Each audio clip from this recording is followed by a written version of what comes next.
All right, it's RealGM Radio. I'm going to be joined today by Matt Moore for our monthly tiers episode. And we're keeping it simple. We're doing contenders, championship contenders, a little bit more than a week into the season. So we have a little bit of a sample here to go by. We're going to talk about which teams have moved up and down based on our preseason expectations of them. We've got real questions about teams like the Orlando Magic and the Houston Rockets. We'll talk about how they might be able to kind of reboot and get back up on this tiers list.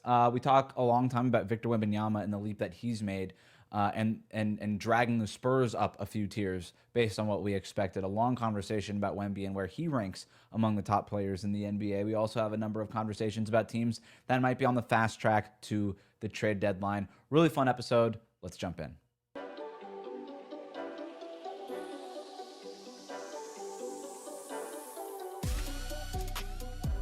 All right, Matt Moore is here. He's an NBA writer over at the Action Network, does the NBA Daily Show, Locked On NBA Daily Show with me over at the Locked On Podcast Network, and he's here for our Tiers episode.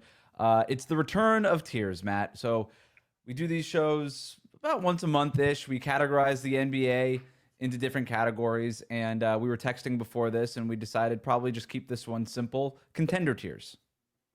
Yeah, we'll just take a look at where we feel right now. If we were to break it into championship contention, this is based off of the information that we have from preseason and right now. I don't want to do if the playoffs started today, because we have a week, we have a week of sample, and right. I don't think that that's meaningful, because I would be like, well, I guess the Philadelphia 76ers are winning the title. And that's not going to happen. So instead we will kind of incorporate the early season returns, because I do think there's value in, hey, here was the concept, here was the theory, here was the idea of this team. And now we have 4 games to kind of determine, 5% of the season. Hey, how much is that proving out to be true? And in some cases, we're seeing proof of concept, and in a lot of cases, we're not. And I think that impacts kind of things. One thing I think is very interesting to me is I am typically somebody who opens this up a little bit more at the top. And I'm like, well, there's a lot of ways for you to, you can win a title, especially in this parity era. Very, very pyramid-y right now. Very pyramid-y with at least through the middle. I guess it's more of a hourglass, right? Or an inverted hourglass. Because it's, I've got a really thin top and a really thin bottom, and then a real big chunk in the middle. That makes sense to me when I was kind of jotting down my notes. I think we're probably thinking along the same lines there. I think it's also tempting for people to just say, oh, it's only a week into the season, you're overreacting, or it's too tough to draw. I actually think that the first week of the season can be very instructive. You look at last year, right away, the Cavs just start their 15-game win streak, and we're like, wow, this team looks really good. It really looks like this team is coming together. Right away, to mention the team you just mentioned, the 76ers, last year, we're like, well, this kind of looks like it could be a problem, and it was, right? And I think in the Sixers case, a lot of us were just sort of waiting for them to kind of flip it around, and they just never did. And I think for some teams, the beginning of the season can be very instructive. I'm sure we'll get to those teams here as we kind of move along. So I think this is a good way to kick off the season. Championship tiers, understanding, it's not going to be what the standings look like right now. That would be ridiculous. We know that some of these teams will probably turn it around, or we feel pretty good about them at least turning it around. That might not have the record that we expected. We know the players. We know the rosters. Matt, let's jump in. You're talking about your skinny top. Let's start at the top. Tier 1, the stupid Thunder. The Thunder. It's just the Thunder by themselves. So I think it's interesting.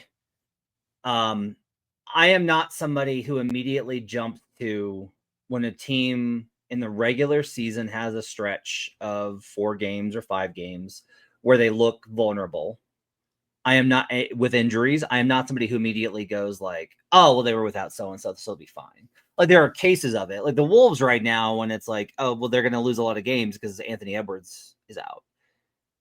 But the Wolves still need to look functional and competent. And they do. They couldn't beat the Nuggets the other night, but that's understandable. They look functional and competent.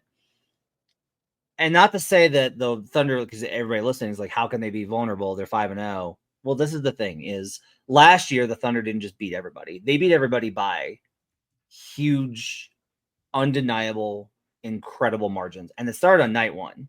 On night 1, they came into Denver and absolutely thrashed the Nuggets, and everybody in that media room was like, the Thunder are going to be a problem. Like, they are going to be the best team in the league this year, no question. And they were the whole year, and they won the title. Now, there was bumps along the way, had some diciness in the playoffs. This year, though, we got 2 double overtime games to start. They handled the Hawks, who were missing their entire front court. They trail for 3 quarters versus the Kings and then pull off a comeback at home. I'm not ready to say that they're like vulnerable, but there are some signs. Like, I would not like the Thunder are closer to tier 2 right now than I would have had them last year at the end of the season, even with how good the Cavs were. So I think there is kind of an opening here for OKC to get caught even without Jalen Williams and Alex Caruso and Casey Wallace. I just think that so far they have not looked like the ravenous team that they were last year, but they are still by far the best team in the league with the most outs. So first of all, them to repeat what they did last year. You even heard Sam Presti in his press conference talking about, like, look, we can't try to be what we were last year. We got to try to start anew. It's one thing to say it, it's another thing to do it, right? But to expect them to be what they were last year as the world beaters they were would not be fair to this Thunder team. And yet they could still not be as good as they were last year, theoretically, and still win the title this year. Even if they took the Pacers to 7 games and all these things. Like, they could still, that's still a championship caliber team. The devil's advocate would say, yeah, Jalen Williams isn't there. He's easily their second best player. Shai Gilgeous-Alexander looks as good as ever. Chet Holmgren looks like he might be leveling up here while Jalen Williams is out. And when they do get their roster whole again, yeah, I mean, this team could look exactly like it did last year, maybe even potentially better than they did last year when they kind of get everybody back and healthy. But I agree with you. I don't necessarily know that we need to spend a ton of time here on OKC, but Shai's just that guy. And you watch them play and you're like, okay, so now AJ Mitchell is awesome. Yeah. And they just come in waves. And that's been the thing with them for the last 2 years. It's every time you feel like you got them, they come to you with some different kind of wave. And you're just like, oh man, like now we're getting outscored by 20 by their bench or whatever it is. They got so many guys. You have to beat them systemically. You can't beat them individually. And what I mean by that is you can't be like, we're going to win this matchup and that's going to neutralize something that they do. Right. You have to be able to like handle them across, and you got to be able to do it across lineups. Because like you mentioned, like, okay, AJ Mitchell comes in and gives them great minutes. Aaron Wiggins last night was a hero. Like, they always have a wing available to come in and do it. Like, Chris Youngblood's going to score 20 points in a game this season. He just is. It's going to happen. And you've got to be able to have a systemic problem that they struggle to solve. And you got to do it. Like what the Pacers presented to them in the finals last year. You got to make it difficult across the board. So that's your first tier. Let's go to your second tier. Best punch available. If they land their absolute best punch, this team can win the title. They should be considered title contenders. The Denver Nuggets and the Cleveland Cavaliers, 2 teams in this tier. That's it. Cavaliers' most interesting thing to me is that their defense looks, I was very much like, hey, if they're going to go where they want to go, the defense is going to have to be better. It's going to have to be back to like balancing out a little bit. You just can't have the number 1 offense and kill everybody with threes. They're still second in offense, but they're 4th in defense to start the season schedule, adjust over at dunks and threes. That's very promising. They faced good teams. Their strength of schedule isn't like awesome. They're 17th on offense, strength of schedule, 13th on defense, but they've faced enough good teams and they've beaten enough good teams for me to feel like, okay, especially when you consider that their opening night loss to the Knicks was on the road, Knicks home opener, and they just like, they couldn't get it together offensively. When I went back and watched that game, I was like, oh, like their defense was actually good in this game. That made me feel a lot better about Cleveland. If they're going to defend like this, then they'll be the team I thought they would be, and they're going to roll through the East. I think they'll be the 1 seed by a margin, and they'll be the team to beat. And then we'll see if Donovan Mitchell can actually cash in on being the 1 seed for once. But they have to be in that conversation with as good as I think they've looked defensively to start. I think it's fair. I might have Denver in a half tier above them. I think Donovan Mitchell is clearly, we know what he is as a scorer. I still have questions about this team about, okay, what's the organizing principle in crunch time in a playoff series. And that, to be fair, has nothing to do with the start of their season. This is more questions that I've had about this team the last couple of years. And I'm very interested to see what this team looks like with Darius Garland back. He still hasn't played. I'd like to see a little bit more Lonzo Ball than we've seen so far. Yep. What's the organizing principle? What's the team's identity in crunch time? And you kind of have all these guards here. Well, also there's this thing happening with Evan Mobley where you talk to people in Cleveland, they're like, he actually might be the team's best player. I don't think I'd go that far yet. I think it's still probably Donovan Mitchell by a hair, but it could be Mobley by the end of the season. Absolutely. And if that's the case, then it's like, okay, well then now what are we exactly? And it's the same sort of question that we've had about the Cavs is, how do all these pieces fit together over and over and over again with just, and the pieces just kind of keep moving around. These are good problems to have. Like, this is what an NBA coach would define as good problems, but it's still something that I'm looking at. Whereas with Denver, I just feel really strong about, I know exactly what this team is going to be doing. It's Nikola Jokic. It's then, if it's not just Jokic doing stuff, it's the Jamal Murray Jokic 2-man game. I love how the new pieces fit. Tim Hardaway Jr. had 20 points the other night coming off the bench. That was great. And with as we know, the non-Jokic minutes have been the problem for Denver.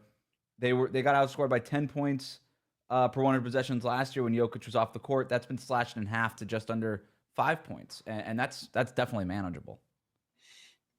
Counter, they're 27th in half-court defense so far. Denver is. Okay. Yeah. So if you the big difference with them year over year is defensively. They're doing this interesting thing where they actually, after they shoot the ball, they run the other direction and actually try and stop the other team from scoring, which is a novel approach. They did not try it all last year. Their transition defense was so bad last year. And it's been really good to start the season. You got Peyton Watson. The guys I would really shout out on that are Peyton Watson, Christian Brown, and Tim Hardaway Jr. They've gotten back. They've set the defense. They've done a really good job. And they've covered for Jokic in those situations because Jokic is just not in shape. And so they're covering for that a lot. And they've been really good at challenging. And just like the key with transition defense, a lot of the time is just like make it a little hard. Just give yourself a chance for you to be able to slow them down and make them rethink it. Like stuff like, oh, if there's an outlet pass, run back and contest that shot so they have to pump fake and be like, think about it, and then be like, oh, okay, we'll back it out and run offense. That gives you a much better chance to be able to slow them down because your transition rate's always going to be so bad. So in general, look, the Nuggets are a wagon. The offense is back for me feeling like the biggest thing I think is they're going to win. There's a good chance that they're going to be something absolutely stupid at home, like 38-3. They're going to be unbelievably tough to beat at home with how they play. But versus the Wolves without Anthony Edwards, Minnesota had a lead for a lot of that game. And that was because they still can't get stops they cannot contain on the perimeter. And that's always going to be kind of a problem. They're working with a lot of zone, which I do not have a lot of confidence in. A lot of people never think that they can. There's a long way to go, but I don't know what the defensive ceiling is for Denver. It's probably like a 15th ranking. They'll improve from this 27th half-court defense ranking as the season goes along. But it's only going to be so good. It just won't matter because, best punch offense for offense. And that's their gamble is we can get stops in the playoffs when it matters, and you're not going to be able to stop us offensively. And that, I think, is going to be true. Yeah, they're second in offensive rating on NBA.com stat website there. Defensively, yeah, that's always been the bet with them, right? Is we're never going to be great, but we could probably be good enough. And that's what happened in 2023, to your point. And this offense might be, are we looking at maybe the best Nuggets offense ever? Like, there is a possibility that that's the case here with the weapons that they have. Some of the it's back to being last year. They lacked explosiveness, and they've got a lot more explosiveness this season with the shooting and the athleticism and the combos. And this is all with Cam Johnson still being pretty lost as he's trying to figure out a lot of stuff. So no major disagreements so far. Like I said, I might have Denver in a half tier over Cleveland just because I like the top, like their number one guy a little bit more. But again, no real disagreements here. What's your next tier? We are staying West heavy. This could wake up after a bender and realize they're in the finals. This is like if you black out, like they just black out and they're like, oh, we're in the finals. That's cool. It's two teams. It's just the Minnesota Timberwolves and the Golden State Warriors. And that's it. Those are the only two teams.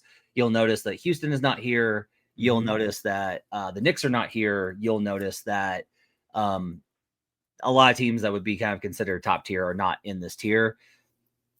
I don't know what to do with the Warriors yet. I'm still cautious. I understand why everyone's so high on them. I understand that they've gotten off to a great start. I understand they beat Denver on opening night. Like, all that stuff matters. Like, it does matter. That's why they're here. Like, if they had lost to Denver in regulation, if Nikola Jokic's floater goes home, I would have them probably a tier lower. But they did get the win versus Denver, and that's a signature win that's important for tiebreaker. They're winning with like absurd defense right now. And I am just a little cautious about how much they're going to be able to do that over the course of a long season. Can you do this with these old guys and play this hard and this tough and this physical over the course of an entire season? I'm a little concerned there. I'm just a little bit skeptical. But look, the formula here is like I mentioned this on Locked On NBA Daily. It's very Boston Celtics 2012-esque. Where it's like, let's slow the game down to an absolute crawl. You can't guard Steph. If you do guard Steph, Jimmy's going to have a lot of room to operate and make smart plays. Draymond gets to make smart plays. We'll make it easy for guys like Quentin Post and Moses Moody and Brandon Pajemski. We'll make it easy for those guys, and they'll be able to capitalize enough while we play elite defense. But I am just like, as of right now, I am still a little bit just kind of like, I want to see a little bit more before I put them in that higher tier as a real contender. But they could absolutely make the finals if OKC got hurt and things went right for them. So I share your trepidation on the Warriors. I share the age-related concerns, the defense concerns, all these things. I also picked against them in every single series on their way to winning the championship in 2022. So I recognize that even as somebody who covered this team, I still just post Kevin Durant haven't really believed in the size doesn't matter system. And I know that they have Al Horford, and that's great, but his minutes are limited. And I understand that Quentin Post is technically tall, but he plays like a 7-foot shooting guard. That he has absolutely zero center skills whatsoever. So I don't really buy into them because of their lack of size. But again, I didn't buy into them in 2022, and they ended up winning the championship, and I was very wrong about that. So I fully recognize my blind spot with them here. The thing I like about this Warriors team is, I can't believe I'm saying this, Matt. I really like Jimmy Butler on this team. Oof, that's gotta hurt. Doesn't feel good. But here we are. He gives them something that they haven't had since Kevin Durant. Just when the rhythm of the offense falls apart for some reason, they can just get the ball to Jimmy Butler, and he has this ability to just organize things and take so much of the Steve Kerr era Warriors has been controlled chaos. Jimmy Butler could just take the chaos out of that formula and just control things. And they were able to do that and that was what was so important about Durant during those years was, you know what, when everything breaks down, just throw the ball to Durant. He's going to go get you a bucket. And you're seeing something similar with Jimmy Butler, a very different player than Kevin Durant, right? But similar in the way that throw him the ball, let him ISO. You don't need a system anymore. You don't need Steph Curry running around off these ball screens and Draymond Green making his full floor reads and all these. You don't need any of that. You don't need this beautiful game stuff. Just give him the ball. He'll go get to the free throw line. And he'll slow the game down, and he can get you a bucket when you need it. He's got that ability about him. In addition to all the efficiency stuff, right? He doesn't turn the ball over. He gets to the free throw line a lot. He's a good rebounder at his position. All these things that they were lacking that he makes up for. All that stuff is obviously there. But I can't help but think, like, they make that big run at the end of the third quarter against the Clippers the other night, and it's with Jimmy Butler in the game. And he just kind of takes over for 5 or 6 minutes, and the game's over at that point. And he had this ability in Miami, and he showed this ability in Miami. Butler's problem in Miami was that he was really the only guy who was capable of doing that, where in Golden State, Steph Curry is still the head of the snake. He's out there scoring 28 points per game or whatever it's going to be, and now Jimmy Butler can kind of just pick his spots. And I think that's a really good spot for Jimmy Butler, and it's a really good spot for the Warriors, and it's a thing that makes me kind of keep coming back to them is they can kind of just do it all on offense right now. I still have concerns about their age, and I still have concerns about their defense. Yeah, I don't know. They're 11th and schedule adjusted. Like, look at the schedule here. So they play Portland, great defense, but they lose that game. Yep. They play the Lakers on opening night. They play the Nuggets in the second game at home in their home opener. And then they face this Clippers team who I just don't know what to. I don't know what that Clippers team. The Warriors are on the second night of a back-to-back. The Clippers looked like they were the team on the second night It's of just back-to-back. that was a pathetic performance by the Los Angeles Clippers. And I don't want to deny the Warriors credit for that win because it's like, look, you beat the Clippers, the Lakers, and the Nuggets for your 3 wins. That's really good, right? But I am just gonna let's kind of wait and see here. When you look under kind of the hood with a lot of their metrics, they're shooting really well right now. They're not great at free throw rate. They're not great offensive rebounds. They're not great at turnovers. To me, their defense is really kind of the story. That's what I think has been the driving force behind their wins. And I think they could be that, but I am just kind of like, do you feel like this team has a lot of firepower? Because like Jimmy's great, but Jimmy's great in the, what a smart play. Right. He doesn't do the Jimmy Butler with 45 points anymore. Right. Steph's awesome. Like Steph. Right. But Draymond's ability to kind of maximize off of that, I think is kind of mitigated. Who are you worried about after the big three? Like, I guess Horford in the corner if he's open, but like, who are you like worried about? I'm sorry. I don't believe in Quentin Post. I just don't. I'm like, okay, this is just a lot. Like he's starting. Like this is a lot of Quentin Post here. And maybe I just need to accept that he's good, but I don't know. Well, Jimmy's not going to shoot 57% from 3-point range, and Draymond's not going to be shooting 45% from 3-point range all season. I'll go out on a limb and just predict that right now.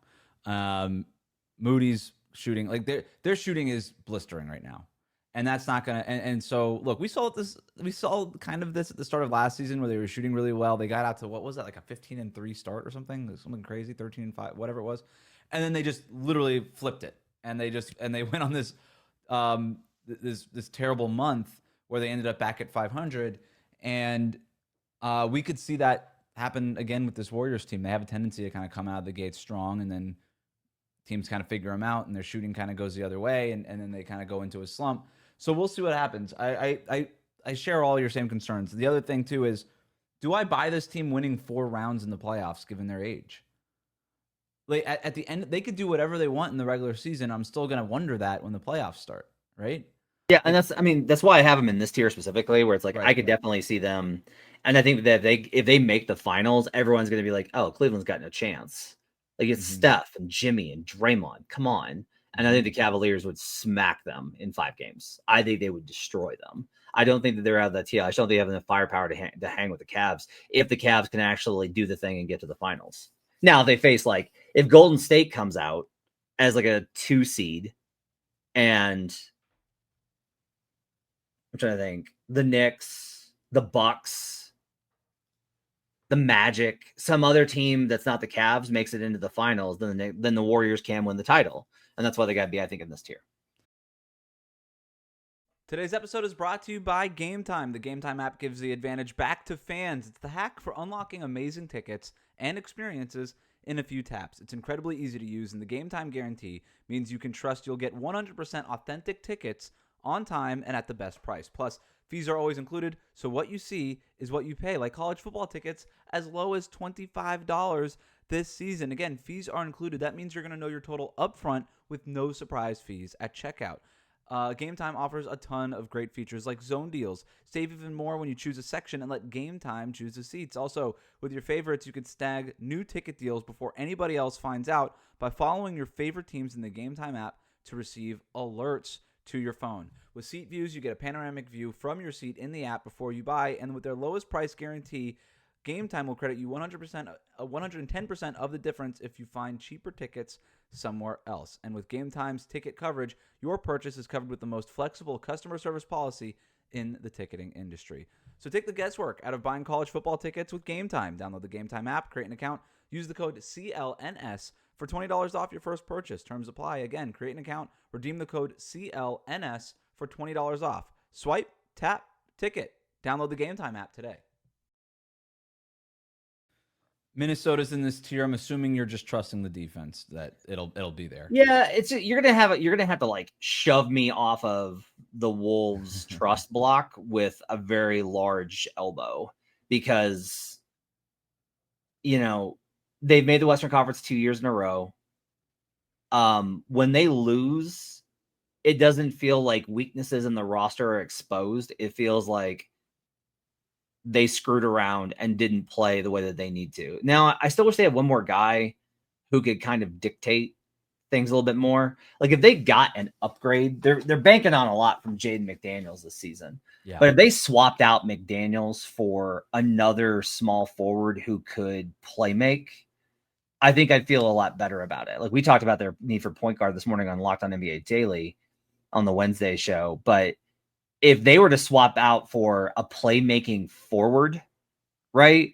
Mm-hmm. And that there's a lot of different ways that could go. And like, there's big tiers there where it's like, hey, if they got Franz Wagner, think how good they'd be. Well, Franz Wagner's awesome. They have to give up a lot to get him. George might be available. Yeah.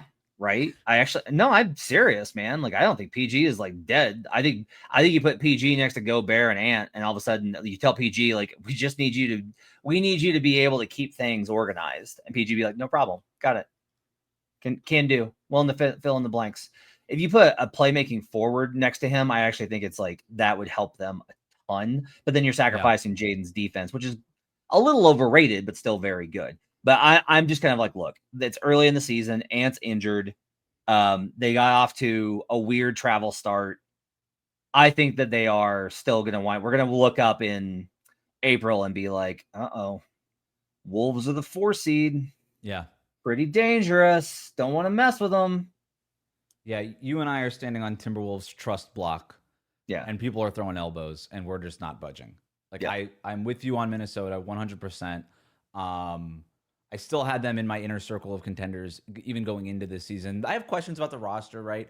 I do think they agree with you about the playmaking wing. We see them. They're experimenting right now with Jaden McDaniels. I think that's good. Who knows? Maybe McDaniels grows throughout this season, and you see him maybe step it up. We've seen them even experiment with Naz Reid a little bit in more of a playmaking role. They had Nickeil Alexander-Walker, and that was sort of his big thing towards the end of last season. Then they lose him, obviously, in the offseason. But I think Terrence Shannon is a good player. And he's just one of those guys that if he plays 15 or 20 minutes a night, he's going to make an impact on the offensive end. Yeah. He's just that guy. He gets downhill. He's assertive. He's aggressive. That guy's what the kids like to call a bucket, right? Like, that's just what he is.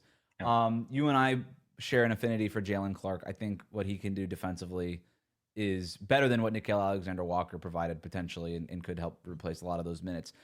They're going to need something from Rob Dillingham at some point.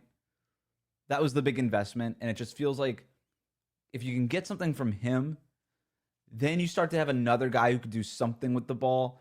But overall, this front office clearly shares your feelings, Matt, about, hey, outside of Anthony Edwards, we need something else. It's why they targeted Dante DiVincenzo in the Cat trade. It's why they moved up to go in the draft to go get Rob Dillingham. It's why they targeted Julius Randle in the Cat trade, because he's another guy who could do stuff with the ball in his hands. The problem with Randle is he's so inconsistent. He had a great night a couple nights ago, not such a good night the other one. So if Randle, like we saw in the playoffs, if he's firing, this team looks awesome.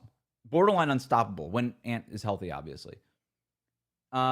It's those times that are in between that give you pause, but I like you, tend to believe on the upside of this team. And maybe Tim Connolly is really aggressive. He's really creative. Maybe there's something that they can do before the trade deadline. But yeah, I'm with you on Minnesota. I know Chris Finch. I also trust Chris Finch. Just he could turn a tuba into a good offense. Like, I have no issues with him whatsoever offensively as a coach. So they'll be fine. What's your next tier? Next tier is the peak is the Final Four. I think they can make the conference finals. I don't think they can go further. This is Houston, Milwaukee, San Antonio, and the New York Knicks. That's where I'm going to put these guys. Let's you know what? Screw it. Let's start with the San Antonio. Let's start with the Spurs. They're one of the biggest stories. This is, I think, probably the biggest change in your tiers had you done it right before the season versus now. Yeah, I was low on the Spurs because I was just like, look, they haven't changed the wings. The wings aren't any good. I was with you. They've lost. They lost Chris Paul, who's a huge playmaker. Like, this is a young roster. Young rosters don't do well. All these types of things. And while Wembanyama has been there is no ounce of him being overrated. Like, nothing anyone says about Victor Wembanyama is overrating him.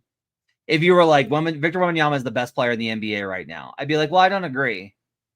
But you're not overrating him. That's insane. That's nuts for how young and raw he is. It's unparalleled.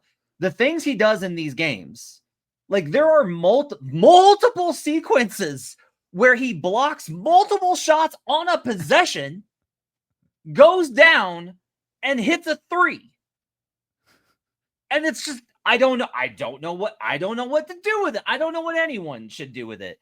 But the fact that they are, because it's like, okay, Wembanyama, they were, he was still very impactful last year, not as much as they needed him to be, but he was.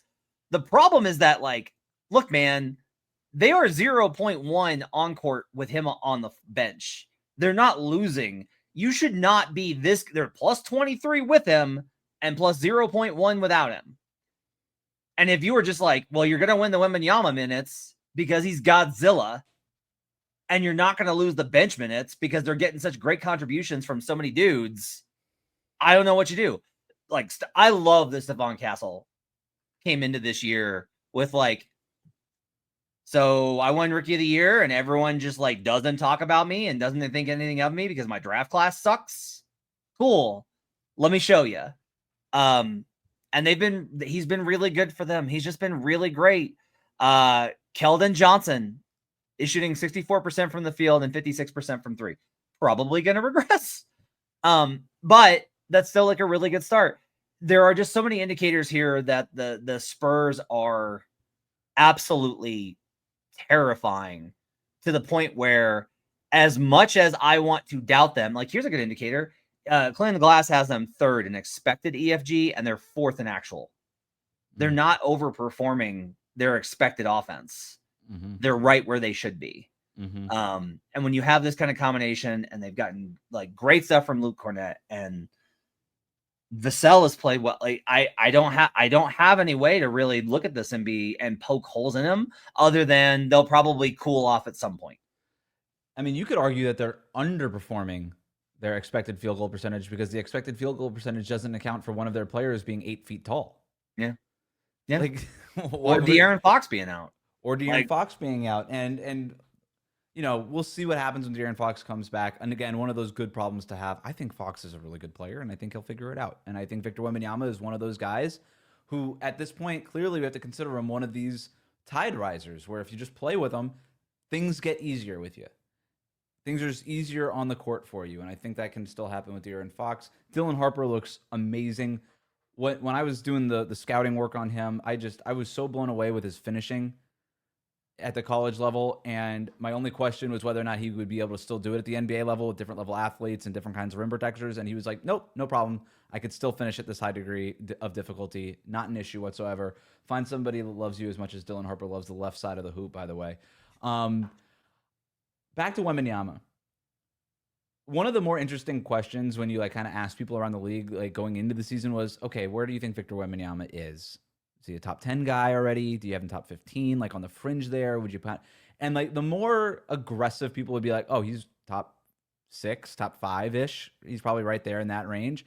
I was never that aggressive with him. I was like, I got him top 10. I feel pretty good about that. But I have him closer to 10 than I do that top tier of the Jokic's, the Giannis's, the Shea's, the Lukas. Well, he's in that tier now. I think we kind of had that 4 just sort of set aside as the best 4 players in the league. I think Victor Wembanyama is entering and has entered that tier of guy where it's just like, look, now we know who the top 5 guys are. We can have a conversation about the next 5, 10, 20 guys after that. But these are the 5. You can put them in whatever order you want, but these are the 5. This is a good question for you as a Heat guy. One night, you got to win one game. You get to pick between Victor Wembanyama or Giannis. Who do you want? I still want Giannis. Me too. And that's important. Look, he's finals MVP. He won the MVP last year. I'd rather have Victor than Shea. I will take Victor over Shea. Wow. Because Giannis is a defensive monster. And if it's like, well, okay, if you're going to factor defense, how are you going to take Jokic over him? Like, because nobody controls the floor the way Jokic does. Nobody controls the game.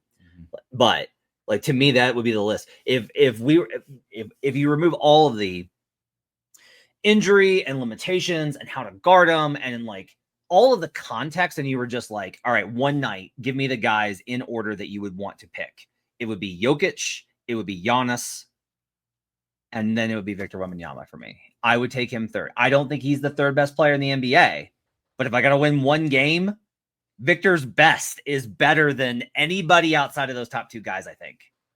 Yeah, I mean, diving deeper into our little top 5 here, I still think it's Jokic number 1 in a tier by himself. And then you kind of start ordering 2 through 5 at that point, however you want to order it. I still think it's Giannis probably in a tier by himself at number 2, and then you kind of start ordering 3 through 5, however you want it. But the fact that Victor Wembanyama is even in that conversation at this point is nuts. It's freaking nuts. There was the way I described his game last year was very much just like, and you'll appreciate this as a Chiefs fan, fuck it, Tyreek Hill's down there somewhere. That was just sort of how he approached playing offense last year. He's like, yeah, I'm over here. I'll shoot it. We'll see what happens. And it was totally cool. He's exploring the studio space. We're just we're just doing it. And then the moment he needed to start taking possessions more seriously, he just did. Just did. And we could talk about Shaolin monks and all this stuff, and I think some of that stuff's overstated. It makes for good broadcast notes, but he is taking his possession. There was against Toronto the other night. This was just mean what he's doing now offensively. So the Spurs have this play where they have Wemby in the bottom in the left corner, and they'll run. They have 2 screens. One guy at like that horn spot. One guy in between, like kind of in that shortstop position between the corner and that the elbow. And they'll basically run a double drag for Wemby coming up from the corner. And he'll get the ball on the elbow and then in that triple threat spot and then make a decision with it. What was really interesting was that first time they ran it, I can't remember who was guarding him, but guarded him tight coming up from the corner. They had scouted it. Obviously, were ready for it. Wemby does like a little jab step towards the basket. His defender freaks out, runs towards the basket, and Wemby's like, psych, and then just grabs the ball and then just hits him with like a little hesitation jumper, nets it. Very next play, same play. They run it again. And this time Wemby goes straight to the rim. Guy's like, oh my God. The guy's just like totally flat-footed. He's like, you just did this to me. Now I don't know what to expect. Hits it again. Gets to the rim. Easy bucket. On the very next play, they run it again. Oh my God. 3 times in a row. And I'm like, no. Like you see it. It's and you're like, you're not going to do it again. The entire defense was like, don't let him do it. Everybody goes at Victor Wembanyama. He gets the ball. The whole defense rushes. Wemby throws it to the other side of the court. Gets an open 3 for his teammate. That is what he's doing on a possession-to-possession basis. He is crushing these teams. That pass sequence is so important. Yes. Because he's such a willing passer. Yes. Like, there are so many guys that are just, we are used to in the history of the game being like, yeah, he was physically unstoppable. And so he never really learned or cared to figure out how to pass. And like Shaq is a great example of like, as he evolved and got better, even as he got bigger and slower, like he understood the game more. So he was just like, you're going to triple me. I'm going to do a one-handed kick out. My guy's going to hit a 3. Like that's the biggest reason why Shaq probably dominates today's game. Is not underrated passer. Is not him like killing you underneath as much as it is like you have to double, you have to triple. And Shaq would have been, he was so big, he was able to pass. But Victor's like a very willing passer. And so he's always willing to make the right play. And they just like these barrages from him are the only phrase that everyone uses is this is unlike anything I've ever seen. And that's why it makes the analysis so hard is like, how do you put a limit? How do you put a cap? How do you put in perspective? How do you put in context something which you've never seen before in the history of basketball? It's insane. The opening night where he's just taking those step back 3s and he's getting against Dallas, getting those blocks and then shooting at the other end and then just driving right by Anthony Davis. Like he's like all world defender. Like he's not even there. The closest I've ever come to that is, and I live on the East Coast now. I moved to the West Coast and I lived on the East Coast before I moved to the West Coast for a little bit. But I remember being up at 1 a.m. in, I think it was 2014, I want to say, when Steph was kind of having that. Was it that was like the big Steph Curry playoff run? And just being up at like 1:30 in the morning and like not being able to go to sleep. I was like, what am I watching right now? What is happening with this? And that's the closest I've come to watching Victor Wembanyama on opening night. I'm like, this is just, and we saw Victor Wembanyama for 2 years before this, and he's just taken it up another level. You also had Houston in this tier. I imagine they're dropping for you maybe slightly based on maybe preseason expectations. No, I wasn't that high on them to begin with. Okay. This is the battle right now with Houston is don't over-index on confirmation bias. Like, because I just want to overdose on this because I was just like, look, man, they don't have a point guard. Like, you got nobody set the floor. You got nobody Okay, set yeah, the fair. table. I should have said maybe before Fred VanVleet injury, you might have been higher on them. Yeah, Okay. yeah. Even then, though, like a lot of the metrics last year, a lot of the win results last year were like, this team is probably not the 2 seed. It's probably more like a 5 seed. That's true. Which would have been still a really good year for them. And they had Kevin Durant. Like the 5 seed adds Kevin Durant. That puts you in title contention. Şengün is going to, like, he will assert himself, I think, over the course of the season, and we'll just be like, yeah, it's Şengün. He's their best player. Like, he's just been phenomenal. Because every time that he touches the ball, good things happen. But, like, KD has been good. And they just don't have, to me, enough where the 2 big lineup is great, but the problem is the Fred VanVleet injury made the 2 big lineup less effective and less playable because now it's all right. You have 2 guys that can't handle, like, even with Şengün can handle, right? Mm-hmm. But it's like, all right, you got KD, like, KD can handle. Amen can, but not versus guard pressure. Şengün can, but he's not going to bring the ball up. How do you get into your offense? Like, how do you, if Şengün is going to be a half-court wizard, which he is, how are you going to get into those sets without him bringing the ball up? And the league has shifted so much more to defensive press. Mm-hmm. The Pistons should not have beaten the Rockets. Like, come on. Like, you're 0-1. Like, the Pistons should not beat Houston. That is not a thing that should happen as much as I like the Pistons. And the reason they won that game was their ability to be like, no, we're going to trap you. We're going to push Amen, and Reed Shepherd are going to face pressure every single time they bring in the ball up the court. And that fundamentally just reshaped that game. And they're going to continue to have this problem unless they trade for a point guard. So they are the one team, I think, in this top 10 where it's like they have a critical failure point that they've got to address. So for me, when Fred VanVleet got hurt, that's what I just immediately bumped Houston down from title contender to not. Yeah. And I would agree with where you have them now here. They just have some functional issues with this roster, as talented as it is, right? For me, when you lose Fred VanVleet, not only are you losing your organizer and the guy who you trust to bring the ball up and get you into offense, you also lost one of your primary floor spacers. And he was the guy who was going to be spacing the floor for Kevin Durant. And with him out, Kevin Durant now has to space the floor for everybody else.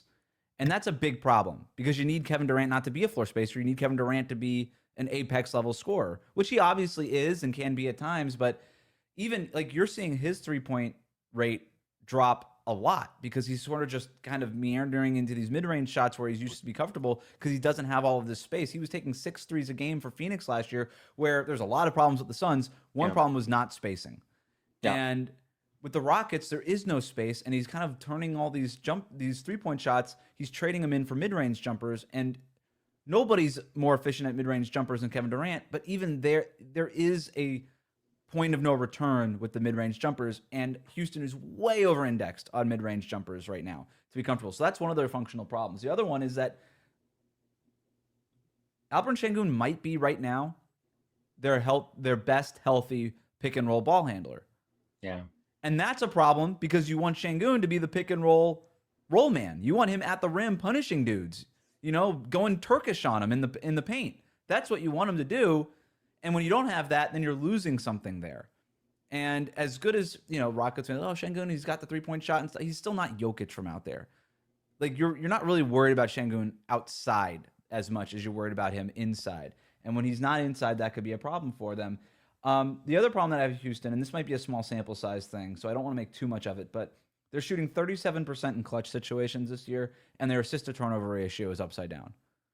That's not good for a team that wants to play a lot of games in the mud and kind of turn a lot of these games into clutch situations. If you're no good in those clutch situations, that whole formula doesn't do you very much. Doesn't do you good. So I think there's real structural issues with Houston. I still think that they need to make a trade, and maybe Reed Shepherd and Amen Thompson with a lot more reps can turn into the guys that you want. Maybe they can. I love Amen Thompson. You love Amen Thompson. Everybody loves Amen Thompson. But you got Kevin Durant. And are you going for it with Kevin Durant, or did you just trade for Kevin Durant because it didn't cost you that much? And if it's the latter, okay, fine. Cool. Like that's up to you as an organization. Yep. But you still made the move to go get Kevin Durant, and it just feels like if you had a point guard, you could move up a tier. And isn't that the whole point of this?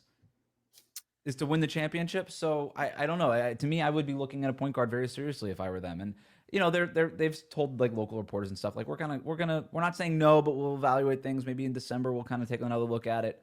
And maybe that'll be fine for them. And look, Amen will get there. I think Amen will get there. I think Sure. 2 years from now, this is fine. Exactly. But it's just like, you just can't ask a guy this young who has not played the position full time to do this. You cannot. And that the results are what they are. Yep. Milwaukee and the Knicks, Giannis is awesome. The Bucks are off to a nice start. We talked about them on Locked On NBA Daily, but I don't know if you have any other any notes on the Bucks or the Knicks here. The only thing I would they'd be around here. Yeah, the only thing I would kind of note is just like, do not sleep on how dominant Giannis still is. And with the Knicks, the offense can be better systemically, but are you scared of the Knicks? No. Like, is anybody walking into a game and being like, oh man, we got the Knicks tonight? If you walk in, you're like, oh, crap, we got the Thunder. Man, we got to deal with Denver. Crap, we got the Spurs. Everybody, like, yeah, they're tough. They're good. Are you scared of the Knicks? No, you're not scared of the Knicks. I'm scared of Jalen Brunson. They made the conference finals. Well, and that's the interesting thing. They are, to me, it's like, you can revamp a system only so much if you are still bound by certain identifiable factors. And one thing is like Jalen Brunson is the guy for the Knicks. That was why they set this whole thing up. His dad, CAA, like the whole thing was designed for Jalen Brunson to be the guy. And he is. But you also see this late in games where it's just like Brunson. You get away from process. Everything good about their offense dies because they wind up going back to Brunson, hero ball. And it does a disservice to OG, McHale, and Cat, who can contribute more. Like, I think when their offense gets rolling, it's going to look really good. But the problem is, like, whenever games get tight, it's just hero ball. That's all it is. And Brunson is not big enough to sustain that. That's the growing pains that they're going to have to go through. So I watched them in Miami the other night, and it's very clear that they're trying to get other guys involved in the offense. And at some point, everything else we do, this is good, but it's still not as good as just giving Brunson the basketball. Like, that's still, at the end of the day, our most efficient offense on a possession-to-possession basis. But you don't want to rely on that, to your point, because then you just become one-dimensional. So how do you find that, that sweet spot of we're getting other guys involved, but then we need Brunson to take over when it's go time, when we got to go win the game? And that's what happened, by the way. In the fourth quarter, Brunson just went bananas and got the Knicks back into that game, but it was too little too late. And you could argue if you just had not done all the cute OG Anunoby stuff earlier in the game, you probably win that game in Miami. But for the balance of 82 games, you have to experiment with that stuff in order to be your best self and kind of get into this flow offense later in the game. So they're going through their growing pains. That's why I said it's growing pains. So I'm not super worried about the Knicks. I think they deserve to be on this tier. One thing on Giannis before we move on. I got a little bit of heat when I said before the season, like, yes, Shea's the MVP, but do you really think he's better than Giannis? And we kind of were saying that before. And I just want to highlight that again. Giannis is so freaking good. And it's less to do with Shea than anything. Giannis is so freaking good that this Bucks team, if they were to make it to the Final Four, would look a lot like those post-Kyrie LeBron teams, where it was like, I don't know, I guess here's Isaiah Thomas. Like, I guess, like, here's Kevin Love. Like, that's a good player. And here's just a bunch of guys who you're hoping are making shots. And that's sort of what this Bucks roster looks like to me. I mean, I like some of the guys. I think the fit is better when you start talking about the archetypes on it rather than trying to get into the actual guys. Like, guys can be better if they're in the right position. The Shea thing is so tough just because, look, the multi-dimensionality of Giannis is so much higher. It's just like, I did the work on Shea for MVP last year and like know all sorts of great stuff about how awesome he is. He is. But he is not as multidimensional, even as like I kind of thought going into that project. I came out of that project being like, yeah, he's a fine passer. Good. That's a strong word. Mm-hmm. Oh, is he? He's like he's a fine defender. Good. I don't know. I'd say good.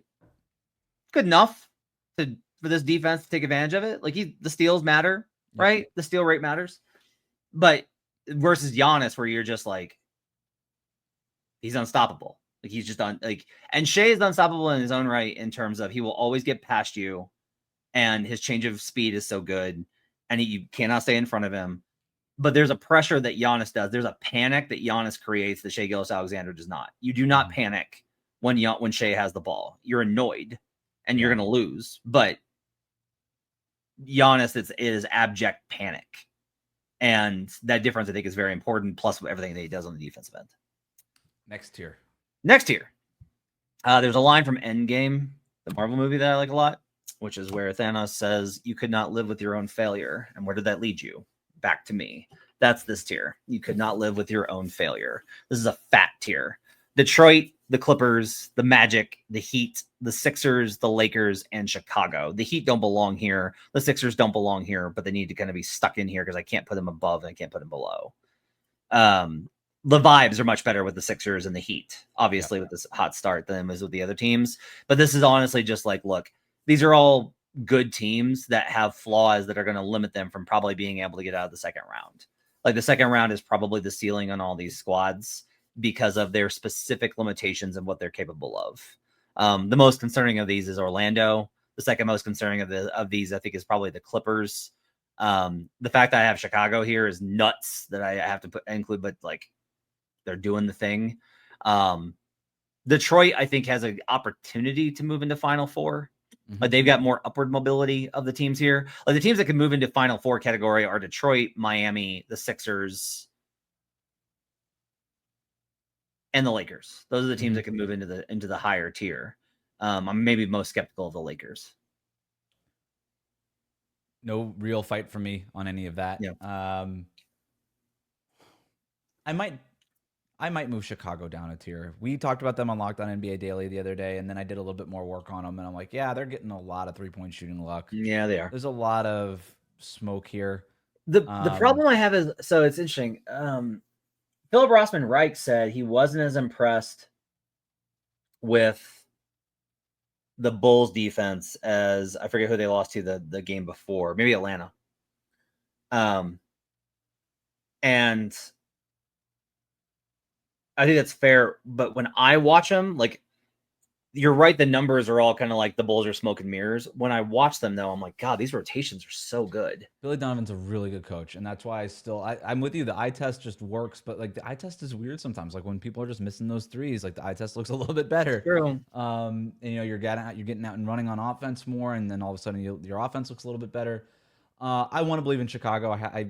I financially want to believe in Chicago. I have them on the over. So, but to put them in this tier feels a little too quick. But we like the Bulls, so no problem with it. So I do want to kind of like bring this up just because I think the Bulls are interesting from this perspective. So they're dead last in expected field goal percentage defensively. Mm-hmm. That's the warning sign, is like they're giving up. Mm-hmm. But guess what they're number one at? Threes. They don't. This was Donovan's cheat code last year. Yeah. Is Donovan's just like, we're going to shoot a ton of threes. We're not going to let you shoot a ton of threes. And we're going to win the math game, and we're going to try and win in the middle of everything else. They are dead last at the rim. Yeah. So the problem is they're giving up everything at the rim. But I got to tell you, Wes, like, I kind of like this formula. Like, I like someone being willing to, especially somebody in the Bulls spot, being willing to try it, because there is this idea ultimately of, well, you just can't give them layups. You can't give them layups. And I'm kind of like, I don't know. Like, I would rather try a contested, like, give up a contested layup than an open three at this point. Right. I just, over the span of the numbers, I kind of wonder. So that's the reason I think Chicago deserves like a little bit of like, hey, maybe this can work. We kind of saw the Pacers do this under Rick Carlisle a couple of years ago, where they said, we're just not going to give you threes by any means necessary. And teams just, and eventually they said, this is not doable for us long term. And they kind of got away from it. But I'm here for the experiment. We got to talk about Orlando, though. They've been so disappointing. And really what it comes down to is, there's a number of things it comes down to. Their offense just doesn't work. You and I have discussed them being cursed potentially, but I really like Paolo Banchero. I really want it to work. When it's right, it looks so good. It has not looked right so far this season, and you have to start to wonder: are they giving him? They are still giving him the ball a lot, despite the fact that they got Desmond Bane and Tyus Jones, and everybody in Orlando told, no, we can shift more offense their way. Well, nobody told them that, because it's still all towards Paolo and it's all towards Franz right now, and he seems still to be shouldering way too much of that playmaking responsibility, and I just don't know that he has it. Franz Wagner is via NBA tracking 0.396 points per touch. Okay. Paolo Banchero is down at 0.318. That's a big difference over the course of 100 possessions. Like that's 100 touches. Like that's not good. And at the core of this is just like, look, man, it's not going to matter what else you do if you can't put the ball in the bucket. Like you're going to have to find your shooting stroke.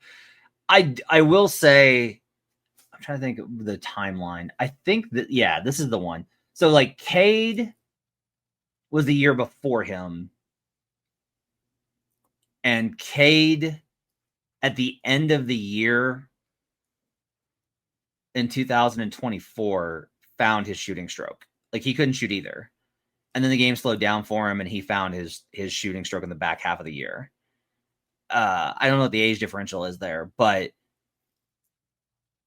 that might be this year where it's like the back half of the year, Paolo starts to find his shooting touch, and it's like, oh, and then that leads into like the big jump that you want to see next year. I guess the difference with Cade, we at least saw it at Oklahoma State with Cade. Like he was a point guard.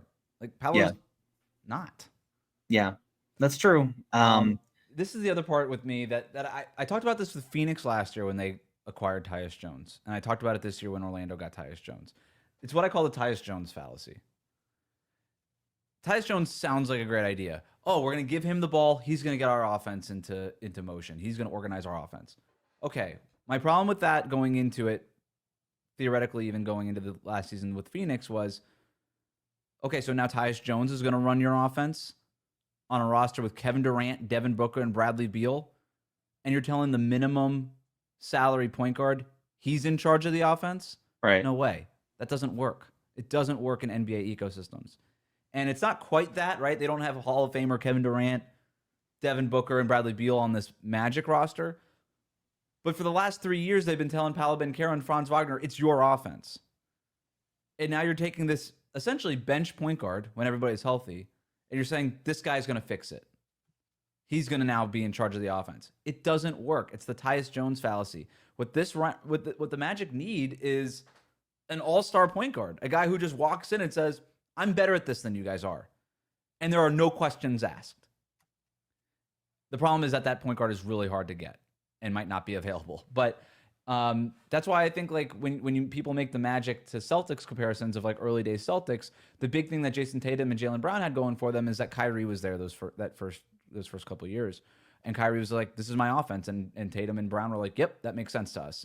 And they were able to kind of learn slowly. And then Irving left and they were kind of took the reins on things. And then Marcus Smart was there and things like that too, obviously. But they just don't have that guy right now in Orlando. And I'm here for hey, throw him into the stress test, bar rescue style, and hopefully they come out the other side of it stronger. But we're more than a year into this stress test, and it doesn't feel like they're making any developments there. Well, the other thing I would say is he is leading the Magic in potential assists per game at 7, and they're only generating 2. If you just get a 50% conversion rate at 3.5, then his numbers look a lot better. Like it just starts to tick up and it's like, okay, like that. And because it's like, well, 3.5 assists versus 2, is that meaningful? Yeah, because then the Magic are still going to be bumped up by whatever that average points per assist is. So, and that would be huge for their offensive rating to move them up just a little bit. And they probably win some of these close games that they're losing. But yeah, I mean, look, until they show me I am at proof of life concept point right now where like, you're going to have to show me the offense is alive. Like I'm not investing in anything else until you prove to me that they're alive. Guilty until proven innocent. What is there anything smoke and mirrors about the Heat? I trust you more than anybody else on this. Is there anything smoke and mirrors about what they're doing right now? The 3-point shooting numbers are pretty crazy right now, just on a player-to-player basis. Like, these guys are just shooting the lights out right now. But in terms of their pace, this is the offense that Eric Spoelstra installed and wants to run. They're not running ball screens. They are getting out. They're leaking out after makes and misses. And this is the new version of the Miami Heat, right? Best conditioned team in the league. That's what this looks like now. It doesn't look like what it looks like when Pat Riley coined it in the 90s, where you were just bigger and stronger than everybody else.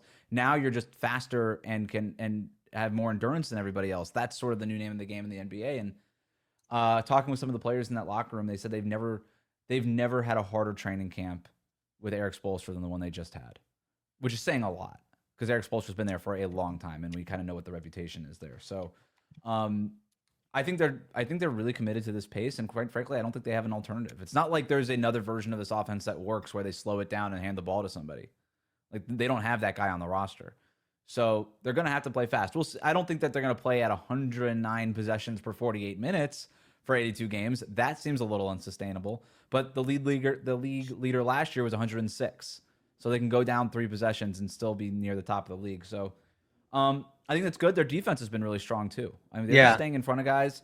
They're under control. They have a very strong identity now. Teams will catch up. They'll eventually scout it, and the Heat will go through a rut at some point. But I think the system I think it works.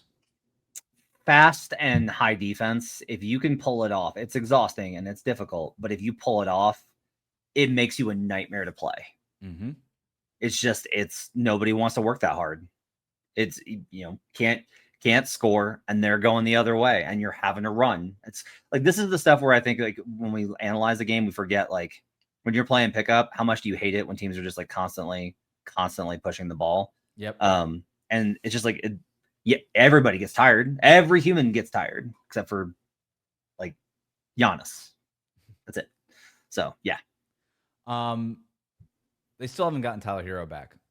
Yep. And I'm very interested to see what this offense looks like with Tyler Hero. Because as good as, like, Norm Powell has been shooting, he's shooting 50% from 3. It's like 60-something% overall. Like, obviously not sustainable. But even as good as Norm Powell is as a shooter, he's not the guy that you're worried about, like, from really deep Steph Curry range, right? He'll get his toe near the line and he'll shoot from there. With Hero, he'll shoot from deep. He'll shoot from the logo. He'll shoot from near half court. And adding that spacing element to this offense, I think, is really interesting, especially when you look at some of the cutters that they have with Wiggins, with what Jaime Jaquez Jr. is doing earlier in the year, with Bam, obviously, is an elite cutter. That, to me, is really interesting. And people have some questions about Hero and how he fits into this offense. I don't at all. That guy, you just tell that guy, hey, now you can take 12 threes per game, uncontested, pull up threes, don't think about it. I think he'd be in. I agree. I can run through the tiers quicker now. A fruitless existence. There's no point. Indiana, Halliburton's out. Boston, can't defend, no front court. Tatum's out. Atlanta, same old Hawks. They're just the same old Hawks. Like, everybody shouldn't have bought in. Like, they are just the same old Hawks. Are they Clippers East, where it's just like, under no circumstances do not trust them? Yeah. There is just something, like, they need a culture shifter on a cosmic level, right? Nobody took the Nuggets seriously until Nikola Jokic. In the franchise history, you couldn't take them very seriously. Even with Melo, you could not take them seriously. And, like, there are just these franchises that are kind of embodied by that. And the Clippers and Hawks are that way. There's a reason that, like, Zach Harper, you always used to say, never trust the Hawks.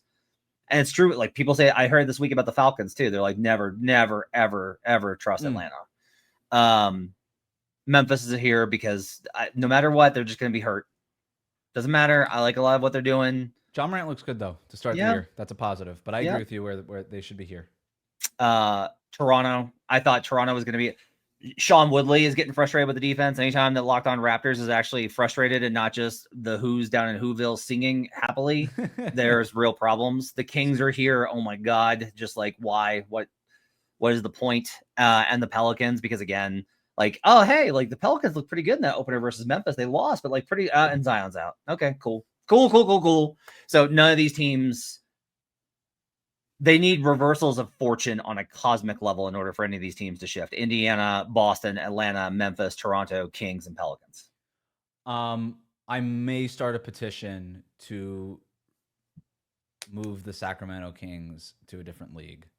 Yeah. By the halfway point. That is the most miserable team in the league to watch. They're not even, see, the thing is, like, they're not even horrifically bad.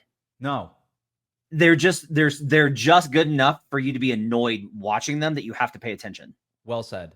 The talent is on the roster, right? Sabonis is a good player. Levine is a good player. DeMar DeRozan is I would love every single player on this roster if they played somewhere else. Right. And they might be pretty soon. But the Sacramento Kings is it's a miserable watch because they're annoying. The broadcast doesn't do it any favors. It still feels like way too much Sacramento Kings propaganda for me. I can't stand watching that team. And if they're playing a team that I don't need to watch, I'm not watching that game. I'm just telling you right now. The tier below them is really interesting. And I want to know which of these teams you think will, because I call it the edge of oblivion. I want to know which of these teams you think will not fall off of the edge and plummet into oblivion this season. Okay. Portland kind of has some stuff going on. Mm-hmm. The Mavericks. Oof. And the Suns. Yikes. So I'll go Dallas here just because I think at some point Jason Kidd will realize that he just has to play. You know what? This might be a really bad point. If the answer to your problem is playing D'Angelo Russell more. But their best offensive lineups have been with D'Angelo Russell, and I feel bad for Cooper Flagg at this point. I was open to the experiment, and within a week, maybe I'm overreacting to it, but I'm like, don't do this to him. It's not fair. This is what I hate. Them winning the lottery. I don't care about them winning the lottery after trading Luka. Like, that's how this league works, whether you by design or kismet or whatever. If you want to believe in conspiracy, I cannot blame you after this one. But the biggest problem is just like, why stick him here? Like, why stick him on a team that has such expectations with such a toxic environment, with Anthony Davis not being able to beat anybody unless he's like trucking little guys? Like, why force him here? Imagine Cooper Flagg on the Wizards right now. Yeah. That's such a better reality. Yeah. He would be on the East Coast, which would be great. Mm-hmm. I like Trey Johnson a lot. But put Flagg on that roster, surrounded with Bub Carrington and Keyshawn George, who looks awesome to start the year. Imagine, Alex Sarr looks like he's maybe done a little mini leap here. As good as Dylan Harper has been, imagine him with the Spurs. Imagine he had Cooper and Wemby. Holy God. Yeah. Like, there are all these great realities. Instead, we get stuck with like Cooper being pressured because he can't deliver for a team that wants to win now with this broken roster. It's horrific. One thing in Portland. They have been in the we have a lot of guards spot for a few years now. Yeah. And right now at this moment, it kind of looks like they have none. Yeah. That you feel good about. Now, Scoot is hurt. I get that. Drew Holiday is way past his prime. I never understood that trade for Portland. That was just I don't know what the Celtics have on Joe Cronin, but he bailed them out of that Drew Holiday contract. That was crazy. That was a bad trade the moment it happened.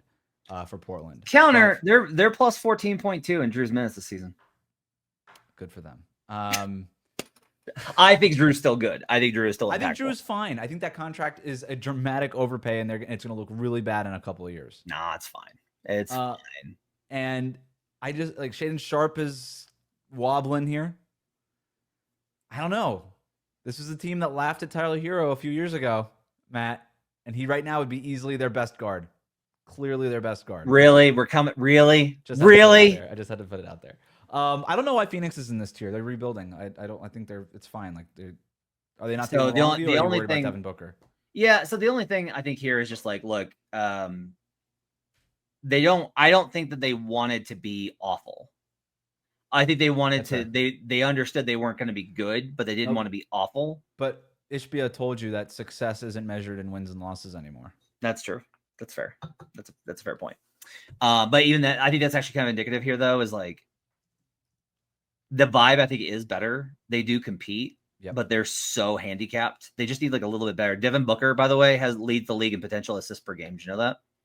He's a good passer. Yeah, he's a good passer. And for some reason, they just kept taking the ball out of his hands the last couple of years. Final three. Hey, not so bad. Utah and Washington. Utah's offense is phenomenal.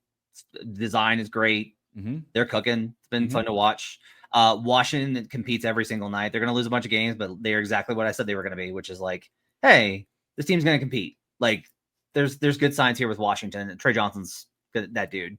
Then below them, please stop shooting so many bad shots. Lamelo Ball, the Charlotte Hornets. Just thrills me. He's so good because every time I criticize him, Wes, every time it's well, you know, look at the numbers, look at this, the triple double, or it's look what he has to work with. And I'm like, they got him a better roster. Like, and here's the thing, they're in these games, like they're there. Like last night, it was like, you know, they led early versus Miami. They're down like 5. And LaMelo proceeds to take 4 consecutive brain-dead shots. And Jaime Jaquez figures out, wait, all I have to do is wait for him to chuck up a 3 and then run. And I'm going to get a layup every time. Yep. Just infuriating that this guy cannot figure out that his future in this league is not Steph Curry. That's not who he is. So bad. Kills me. I have 2 LaMelo Ball quick stories. First one, when I was living in not in Alameda, I was living in San Francisco. I was visiting a friend in Alameda, and we were walking by a basketball court, and there were some kids on the basketball court on the side that was by the sidewalk, so I could overhear them talking. And one of the kids was like, okay, who do you want to be? You know, it was like 8-year-old kids probably-ish, and so they were going to take on roles of their favorite NBA players. I'm in the Bay Area, and they're saying, who do you want to be? Steph, it was 3 kids, Steph, Shea, or LaMelo. And they fought over which one could be LaMelo. Yeah. The kids love LaMelo Ball. They do. And that's why people look at the stats, look at the clips. Okay, and you and people that like us just watching the games, just say, watch the game. And they're like, no, I don't need to do that. I got TikTok. It's fine. But here's the thing. Okay, so I'm trying to think who they beat the other night. Oh, Washington. They were up. They were down to my Wiz, and I thought the Wiz were going to be able to pull that off. And in the third quarter, LaMelo stops doing this dumb shit. And he proceeds to just be like, hey, let's run high pick and roll. And I'm just going to whip it to the corner to Miles Bridges. And they have to collapse because their scheme, like understanding the scheme calls for the weak side corner has to hit the roll man. They're not going to play low drop. So the high drop is going to be there with Sar.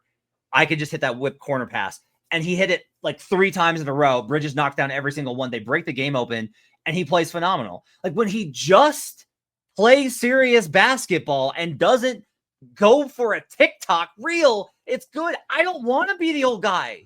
These are the moments though, because that's the frustrating part. He is a next level passer. Yes.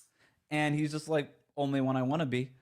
And he's just, it's like this tease that's very frustrating. I don't even mind him shooting. Like, I don't mind him shooting, but you can't take 18-second pull up threes that imbalance your floor. He consistently is taking the most shots on the team, which was fine in the past. Yeah. But when it's by consistently 3, 4, 5 shots per game, you're not getting your guys involved. And I actually think this Hornets roster has guys that he could be throwing. Getting Colin Sexton going downhill leads to very good stuff. Yes. Getting Miles Bridges in the corner leads to very good stuff. They just drafted 2 shooters in McNeely and Kneppel who should be getting the ball more off of LaMelo Ball driving kicks and passes. And I guess that was my biggest frustration with him. Seeing him in person last night was the Hornets aren't really playing for anything in the grand scheme of things, but they could feasibly compete for a play-in spot. You could be the Bulls. And look at how happy the Bulls are this year. Right.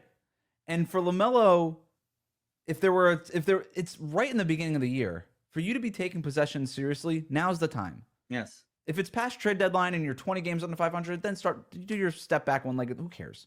Who cares? But right now, you should be taking every possession seriously. And there was time watching him in person, just being like, I'm going to dribble the ball up, 18 seconds on the clock, like you said, and I'm just going to chuck this 28-footer up there. And then you just see his teammates just go, all right, and then they jog back down on defense. It has a draining effect on the team. One, you mentioned Utah. I just want a quick little Keyshawn George love right now. It feels like I didn't really know, and Keyshawn George didn't really know, and the Utah Jazz didn't really know who Keyshawn George was for the last couple of years.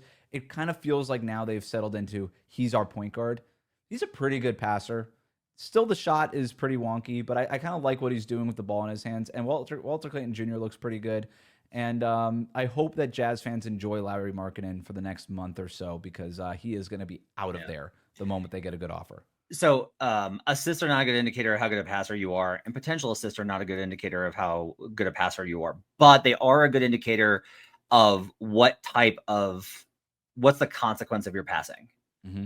And so Keontae George, no kidding, is 5th in the NBA in potential assists per game behind Cade. Like they're just generating great shots. Now I want to know what happens when Isaiah Collier comes back, because Isaiah Collier's assist rate last year was preposterous, especially down the stretch. Yeah. And he's not as much of a shooter, so like that causes complications. But there's just like a lot to like about this Utah team in terms of just like right now it's a moment in time where it's like, hey, the Utah Jazz are pretty fun to watch right now. The last team on my tiers, Wes, is of course, dear God, the last tier is dear God, the Brooklyn Nets. I forgot we had another tier. I thought we were Brooklyn Nets. Yep, Brooklyn deserves to be there. And that's as much as they deserve to be talked about right now. Yes. Last thing on Washington, I just want to say his name one more time: Keyshawn George. Yep, he's so good. He's just so good. He's so the hard part with them. I think that having Chris and CJ around the team is really helpful. Yeah, I think having them to teach them how to be professionals and how to approach the game, how to settle down. There's a lot of possessions where it's like they start to get ragged. Like I want them to slow down because they're 5th in pace, and it's killing me where I'm like, that's not who you need to be. Like you need to be not a slow pace team. You need to be a medium pace team that runs with opportunity, that isn't trying to you don't have the weaponry. Do not run. But what is kind of interesting is in several of these games, their problem has largely been that the young guys look ready to take over the moment, and yet Chris and CJ wind up missing big shots. And that to me is like a signal of kind of probably where this is. Like if you're the Wizards, I would be like, you don't do it now because you don't want to win. You picks top 8 protected. But once we get to the deadline, you can feel better about moving on from them and be like, hey, we want to get 3 good months of Chris and CJ teaching these guys how to approach the game from now until February. And then we can move them. Yep. And that to me is like, and then it's fine. And what they should do is they should do that. They should trade those guys, and then they should also, when they do those deals, look for other guys in the same spot as Chris and CJ to bring in. Yep. I agree. And then at that point, you do your super tank, and you hope to get we like a lot of the guys on this Wizards roster. It still doesn't feel like they have the guy. And if you really tank the end of the year, who do you think? Trey Johnson? I think it's Trey Johnson. I think Trey Johnson. Fair. I think he's fair. But, your pick's top 8 protected. This next draft is also supposed to be really good. So maybe you get another guy in there with a nice little tank there. We'll end on this note. Utah was the other team we talked about. Sacramento, Utah, Washington. Of those 3 teams, who trades more players before the deadline? Washington, Utah, and who? Sacramento. God, that's a good question. I won't hold you to it. I'll take Sacramento. Utah can't trade because they can't take, like, if you're Utah, you can't trade you can trade Markkanen and maybe Kessler, but like there's nobody else. There's nobody else left. With Washington, it's just CJ and Chris. Right. Versus like with Sacramento, if Demonis is like, okay, thanks, time, you have to immediately be like, all right, shipping DeMar out. Let's see what Levine will get. Maybe we can move Schroeder. Who else knows? They want to move Keon. They're listening to offers for Keon Ellis, which is insane to me. Yeah, they want to move Carter.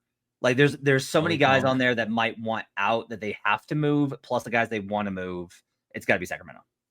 They might try to trade Doug Christie at this point. Matt Moore, senior writer at the NBA Action Network, also does the Locked On NBA Daily Show with me Monday through Friday, and also the best guy at doing the tiers. Thanks, Matt. Thank you, man.